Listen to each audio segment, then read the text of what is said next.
Welcome to our Devos this week, where we have been talking about being a work in progress. I said all of us are a work in progress, and there's different areas at times in our lives that require a special amount of attention.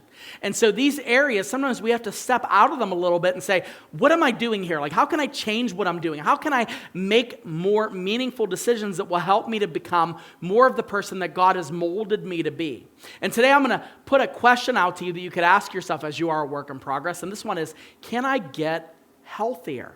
Can I get healthier? I think it's no surprise to anyone that we're living in a culture and a country that is, deals with heart disease, obesity, sedentary lifestyles. Like, we all struggle with this, okay? This is one of my biggest struggles. I'm a yo-yo dieter, okay? So I find a diet, I go on it for a while, it goes great, I go off, I try, and I'm constantly looking for ways to be healthier.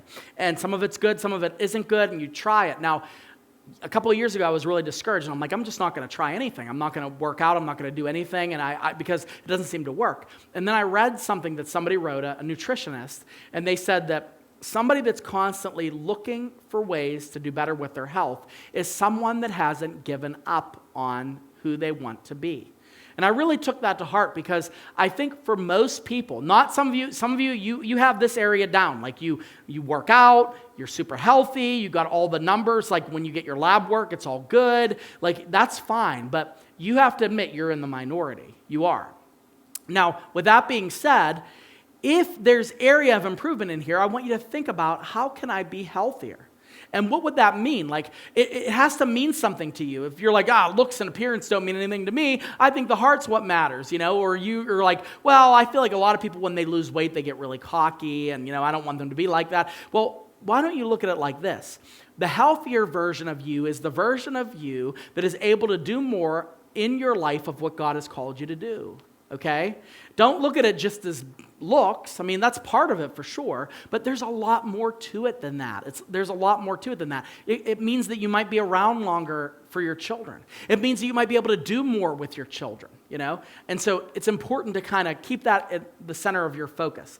In fact, the Apostle John wrote in his third epistle, 3 John verse 2. It's only got one chapter. That's why I just named the verse 2. He says to them, "Beloved, I pray that all may go well with you, and that you may be in good health, as it goes well with your soul." I love that he says that, because the way he says it is, the way your soul's going, I hope your health's going the same way.